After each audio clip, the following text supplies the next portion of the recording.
वंशवाद खतरा है इस देश के लिए, जहर है, विषबेल है। मुझे समझ में ये आया कि जो पार्टी एक परिवार चलाता है जी, यही कहा ना आपने, परिवार ही जिसमें पार्टी होता है। तो चिराग पासवान की पार्टी में कौन परिवार है और परिवार में कौन पार्टी? चिराग पासवान जवाब देंगे ना। चिराग चुनाव में बताता हूँ परिवारवाद क्या होता है। उमर अब्दुल्ला चुनाव हारते हैं तब भी उमर अब्दुल्ला जो है वही पार्टी को कंट्रोल करते हैं। यहाँ पे चिराग पासवान चुनाव जीते हैं। आप कहाँ थे ज्ञानी बाबा जी? क्या आप मान रही है? पहले आप मुझे एक बताइए, आप मान रही है कि भारतीय जनता पार्टी के अंदर परिवारवाद नहीं, कांग्रेस पार्टी के अंदर परिवारवाद है?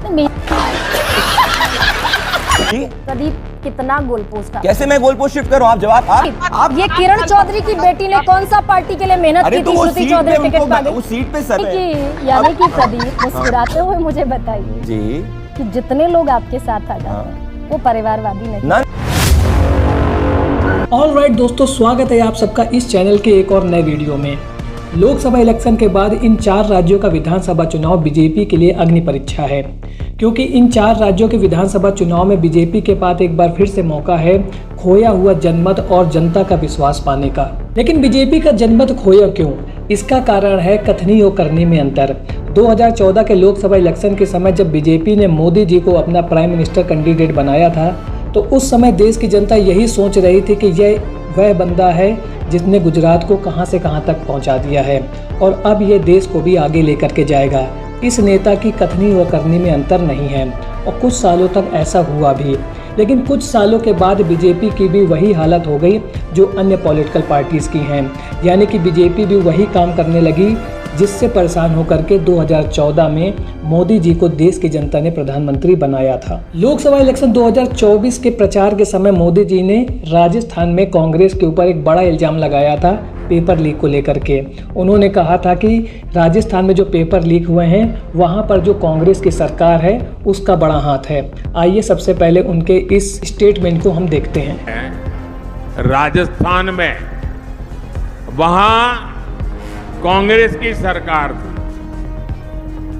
कांग्रेस के अपने लोगों ने कांग्रेस के मुख्यमंत्री के करीबी ने कल एक बड़ा चौंकाने वाला खुलासा किया है और सार्वजनिक रूप से किया है और अभी तक कांग्रेस के मुंह पर ताले लगे हुए हैं। वो कह रहे हैं कि पेपर लीक यानी नौजवानों के भविष्य के साथ इतना बड़ा खिलवाड़। वो कहते हैं कि राजस्थान में जो पेपर लीक हुआ वो पेपर लीक में गहलोत सरकार, कांग्रेस के गहलोत की सरकार खुद शामिल थी। लेकिन जैसे ही 4 जून को लोकसभा इलेक्शन 2024 का रिजल्ट आया, उसके साथ ही देश में एक और न्यूज़ बहुत तेजी से फैल रही थी, वो थी नीट पेपर लीक का मामला। और इसको लेकर के हमारे देश का जो युवा है वो सड़क पर था, लेकिन चाचा जी और उनके नेता नदारद थे और अंत तक वो बॉल को इधर उधर फेंकते रहे जब तक सुप्रीम कोर्ट ने यह नहीं कह दिया कि नीट का री एग्ज़ाम कराने की ज़रूरत नहीं है।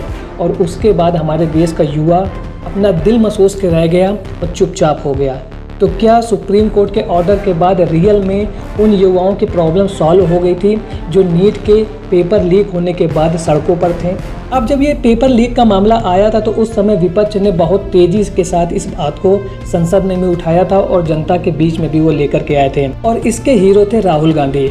और यही कारण है कि राहुल गांधी को आम जनता की बातों को उठाने के कारण ही अब जनता का सपोर्ट सबसे ज़्यादा मिल रहा है, जिसको शायद बीजेपी समझ नहीं पा रही है। और यही वजह है कि यूपी में उनको इतनी कम सीटें मिली, यानी कि बीजेपी की जो सीटें कम हुई थी वो यही कारण था कि विपक्ष की जो आवाज़ है वो जनता के साथ जुड़ रही थी और जनता उनको कहीं ना कहीं अपना हीरो मान रही थी। लेकिन जब ये पेपर लीक का मामला चल रहा था उस समय मोदी जी और उनके नेता आगे आकर के ये बोलते कि यदि पेपर लीक हुआ है, यदि एक भी जगह से पेपर लीक हुआ है, एक भी सेंटर से पेपर लीक हुआ है तो हम इसका री एग्ज़ाम कराएंगे, किसी को भी सड़क में उतरने की ज़रूरत नहीं है। कि देश है मोदी जी का, मोदी जी की सरकार है और हम स्ट्रिक्ट एक्शन लेंगे। लेकिन ऐसा उस समय कुछ भी नहीं हुआ, केवल संसद में बड़ी बड़ी बातें की गई जिनका क्या फ़ायदा है वो तो आप ही जानते हैं। यदि उस समय मोदी जी जनता के साथ यानी कि युवाओं के साथ आकर के खड़े हो जाते हैं तो गारंटी मैं देता हूं कि मोदी जी को कोई भी हरा नहीं सकता है। विपक्षी पार्टियां सर के बल खड़ी हो जाएं, उनको इस संसार में कोई भी ताकत नहीं है कि जो चुनाव में हरा सके, चाहे लोकसभा का इलेक्शन हो, चाहे किसी भी राज्य का इलेक्शन हो, क्योंकि जनता आपके साथ है। आप जनता की बातों को सुन रहे हैं, उसको तुरंत क्लियर कर रहे हैं। जनता को जहां दिक्कत हो रही है, आप सबसे पहले आगे आकर के उसकी बात कर रहे हैं और उस पर एक्शन ले रहे हैं। यदि जनता आपसे खुश है तो आपको कोई भी हरा नहीं सकता है, चाहे कायनात पलट जाए।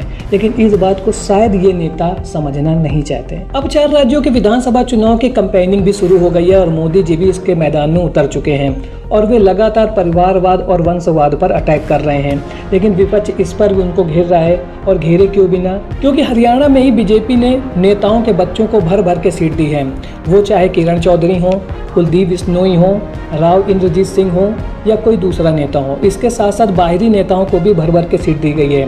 बाहरी नेताओं की संख्या अप्रॉक्सीमेट 9 के आसपास है, यानी कि इनकी पार्टी में जो नेता 5 साल से काम कर रहा है उसका कोई वजूद नहीं है। बाहरी पार्टी से आए हुए नेता को इन्होंने टक से विधानसभा का टिकट दे दिया।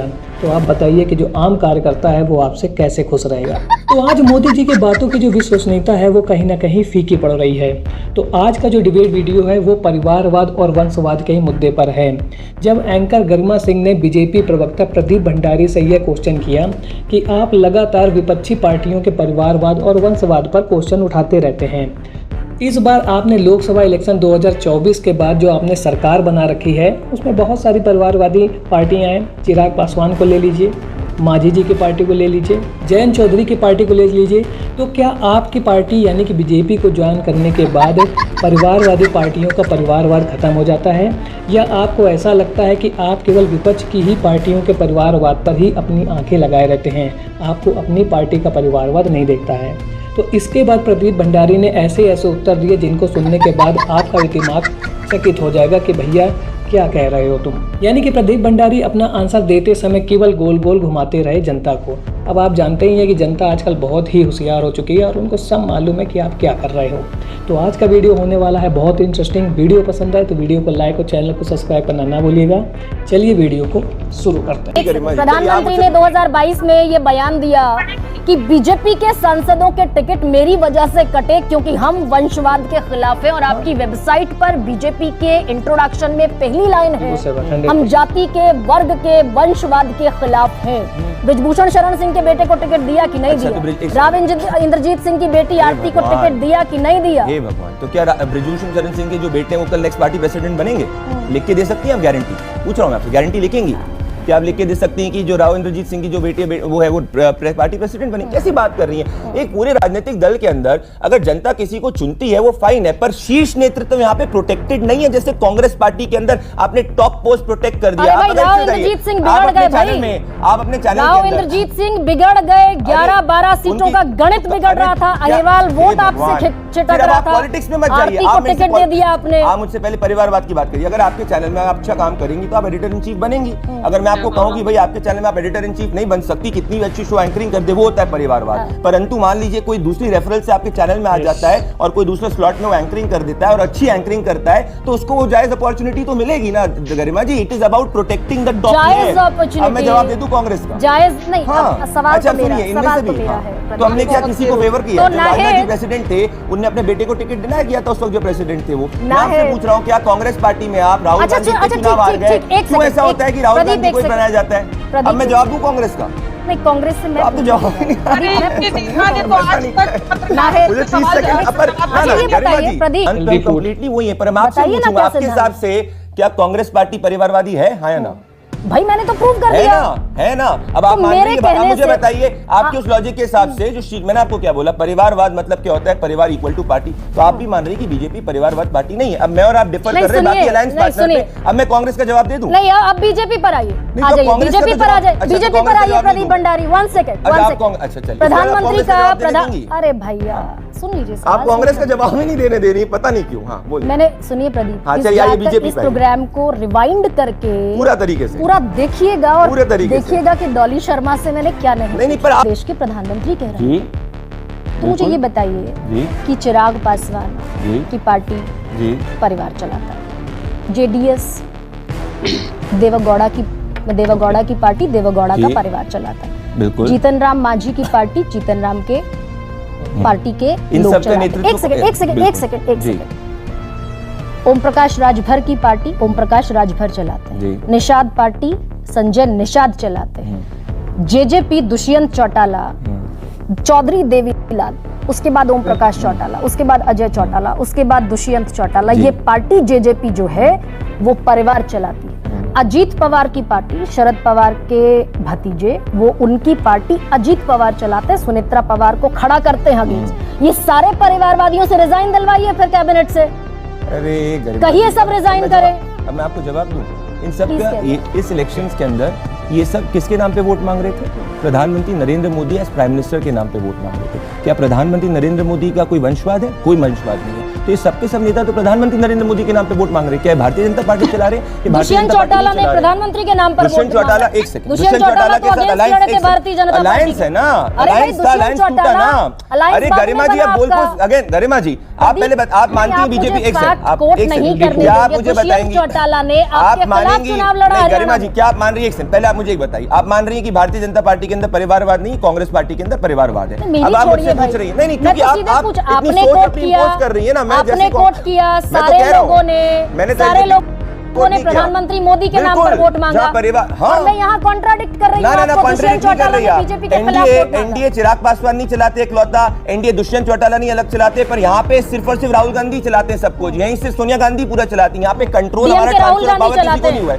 और कौन चलाता है? राहुल गांधी चलाते हैं। पूरी की पूरी इंडिया लाइंस कौन चलाती है? टीएमसी के अंदर टीएमसी परिवारवादी पार्टी है, ममता बनर्जी है, उसके बाद अभिषेक बनर्जी को बनाया चलाते हैं जी। प्रदीप कितना गोल पोस्ट, कैसे मैं गोल पोस्ट शिफ्ट करूं? आप जवाब, आप कांग्रेस को इतना डिफेंड क्यों कर रही हैं? मैंने कांग्रेस को हमें जवाब नहीं देने दे रही, ऐसा लग रहा है आप कांग्रेस के लिए बैटिंग कर रही हैं। प्रदीप, ये किरण चौधरी की बेटी ने कौन सा पार्टी के लिए मेहनत की थी? श्रुति चौधरी टिकट मांगी। उस सीट पे सर्वे हुआ है, उसमें वो विनेबल है, सिंपल है। मैं आपसे पूछ रहा हूं कि आप वो पार्टी में हुआ ना, फिर छोड़ दीजिए वंशवाद का। अरे कितनी सारे, अरे गरिमा जी वंशवाद परिवारवाद हम आप। वैसे आज का वीडियो आपको पसंद आया हो तो वीडियो को लाइक और चैनल को सब्सक्राइब करना ना भूलिएगा।